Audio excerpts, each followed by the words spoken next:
Imagine watching a massive military helicopter being airlifted through the sky, suspended beneath another aircraft, when suddenly the cables snap and the entire machine plummets to the earth in a terrifying freefall.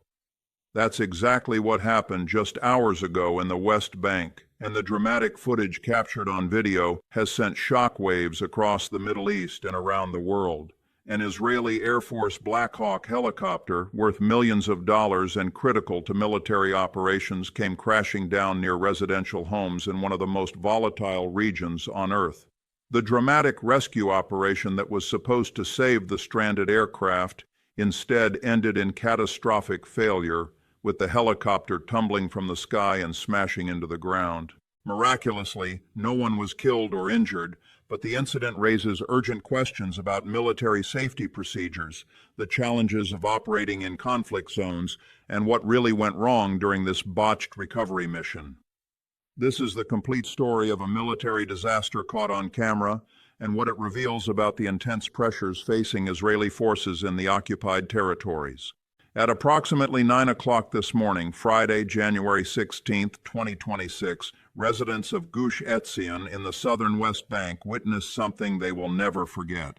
A large military helicopter, identified as a UH-60 Black Hawk, known in Israeli service as the Yanshuf, which means owl in Hebrew, was being transported through the air beneath a massive CH-53 Sea Stallion heavy-lift helicopter called the Yasur in Israeli terminology. The Black Hawk was being slung beneath the larger aircraft using heavy-duty harness cables, a standard recovery technique used by militaries worldwide when aircraft are stranded in difficult terrain. Suddenly, without warning, the harness system failed. The cables connecting the two helicopters snapped or became detached, and the Black Hawk began to fall. Witnesses on the ground watched in horror as the multi-ton aircraft dropped from the sky, tumbling and spinning as it plummeted toward the earth below. The helicopter crashed into a hillside near residential homes with tremendous force, the impact sending up clouds of dust and debris. The sound of the crash echoed through the valley, drawing residents rushing to their windows and doorways to see what had happened. Video footage captured by witnesses shows the exact moment of the failure. In the grainy but clear footage, you can see the Black Hawk suspended beneath the larger Yasur helicopter, being transported over the hilly terrain. Then, in an instant, the connection fails. The Black Hawk drops like a stone, falling from what appears to be a relatively low altitude, but still high enough to cause catastrophic damage.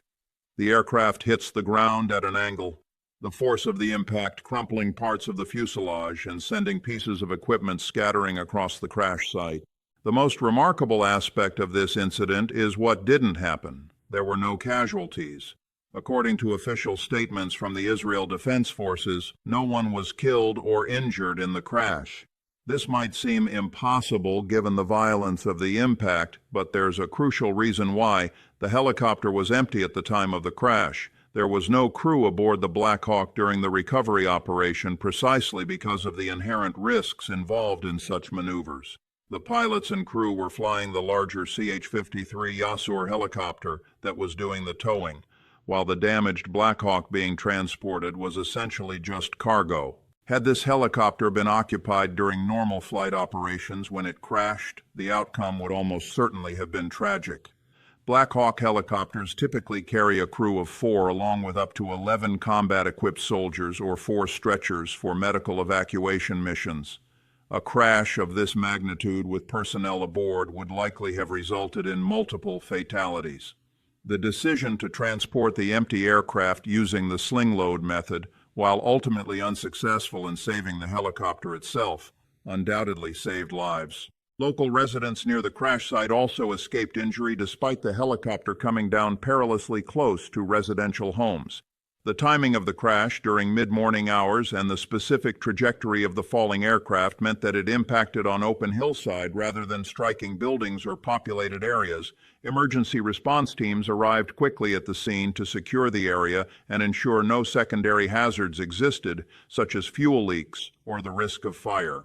To understand how this dramatic crash happened, we need to go back several days to Tuesday, January 14th. On that day, this same Black Hawk helicopter was conducting routine operations in the Etzion Brigade sector of the southern West Bank when it encountered severe weather conditions. The region had been experiencing difficult weather patterns, including high winds and potentially other adverse conditions that made flight operations challenging and potentially dangerous. The pilots made the professional and prudent decision to conduct what's known as a precautionary landing, essentially an emergency landing made before an actual emergency develops when conditions suggest that continuing flight poses unacceptable risks. The helicopter set down in an open area in the Gush Etzion region, in terrain that, while not ideal, was suitable for landing but extremely challenging for ground-based recovery efforts.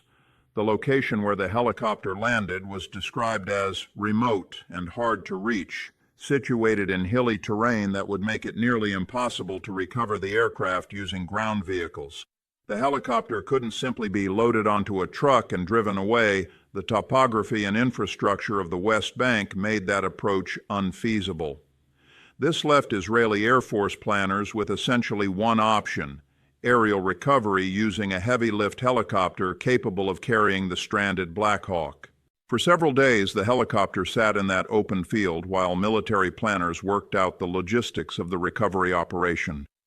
Weather conditions needed to improve. The appropriate recovery aircraft, the CH-53 Yasser, needed to be prepared and its crew briefed on the challenging mission.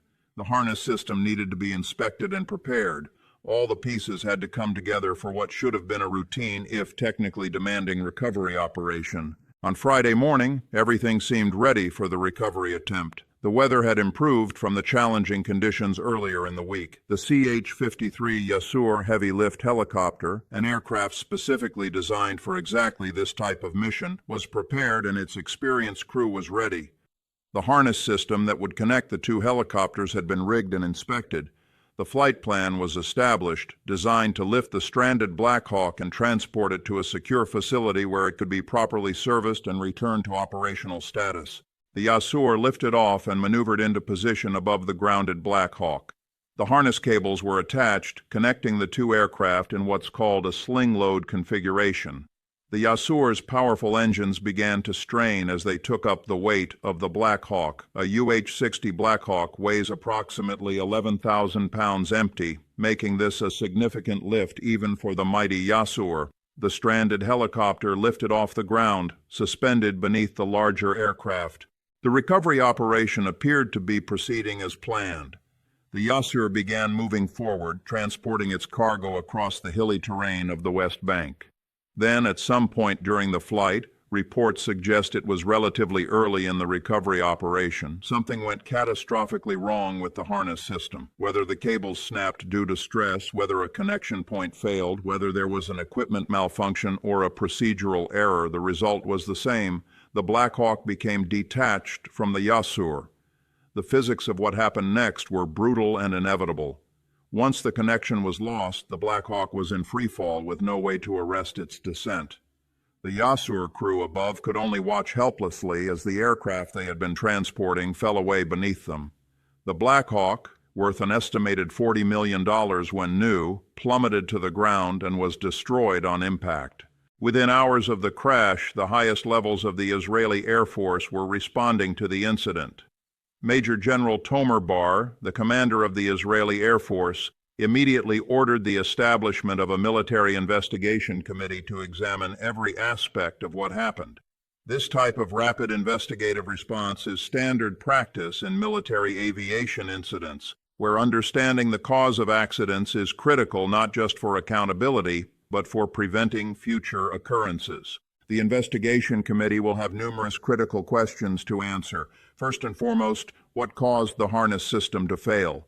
These systems are designed with multiple redundancies precisely because the consequences of failure are so severe. Was there a mechanical failure in the cables themselves? Did a connection point give way? Was the harness system properly inspected before the operation? Were the correct procedures followed in rigging the sling load? Was the weight distribution proper? Were there environmental factors, wind gusts, turbulence, or other conditions that contributed to the failure? The committee will also examine whether the decision to attempt the recovery operation on Friday morning was appropriate given all the circumstances. Had weather conditions truly improved sufficiently? Was this the right approach to recovering the stranded helicopter, or were there alternative methods that should have been considered? Were the crew of the Yasur properly trained and current in sling load operations of this type? Was the equipment used within its certified specifications and maintenance intervals?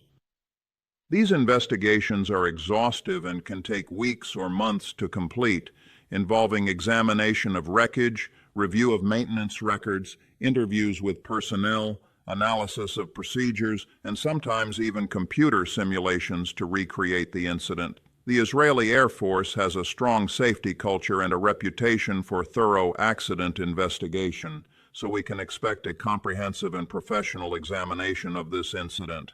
This crash didn't happen in isolation. It occurred in one of the most complex and challenging operational environments in the world. The West Bank is occupied territory where the Israeli military maintains a constant presence amid ongoing security operations and tensions with Palestinian populations.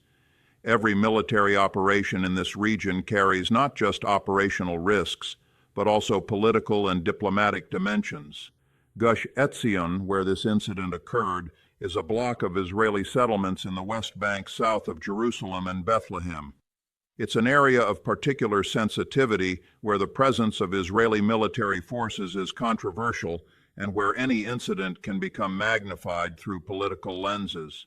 The fact that the helicopter crashed near residential homes, while fortunately not resulting in civilian casualties, underscores the inherent risks of conducting military operations in areas where military zones and civilian populations overlap. For the Israeli Air Force, this incident represents both a significant material loss and a blow to operational readiness. Black Hawk helicopters are workhorses of the Israeli military aviation fleet, used for everything from routine transport missions to inserting and extracting special operations forces during combat operations. The loss of even one airframe impacts the force's overall capability. Moreover, the helicopter that was originally stranded was presumably repairable had it been successfully recovered. Now both that aircraft and the time and resources invested in the recovery attempt are lost. This incident serves as a stark reminder of the inherent dangers of military aviation operations, even during what should be routine procedures. Aviation, whether civilian or military, involves operating complex machinery in an unforgiving environment where mistakes or equipment failures can have catastrophic consequences. Recovery operations like the one attempted Friday add additional layers of complexity and risk. Sling load operations, where one helicopter carries cargo or even another aircraft suspended beneath it, are among the most demanding missions helicopter crews undertake. The load creates unusual flight dynamics, affecting how the helicopter handles and responds to control inputs.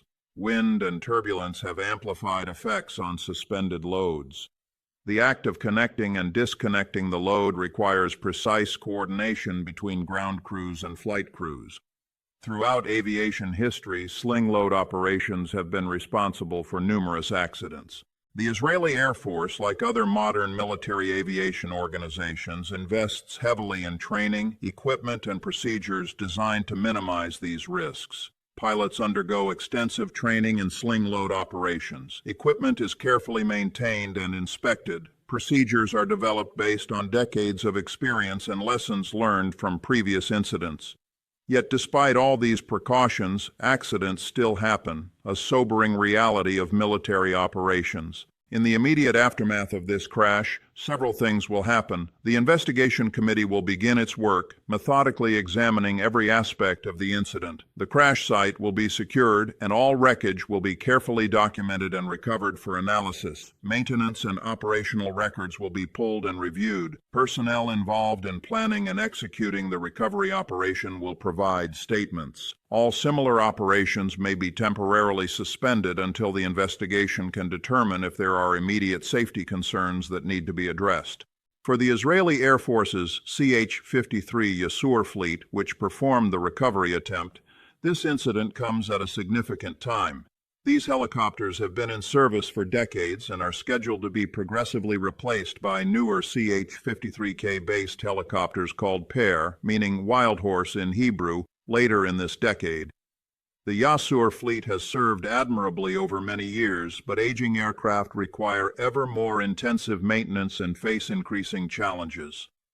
Whether this incident will affect the timeline for replacement or lead to modifications in how Yasour helicopters are operated in the interim remains to be seen.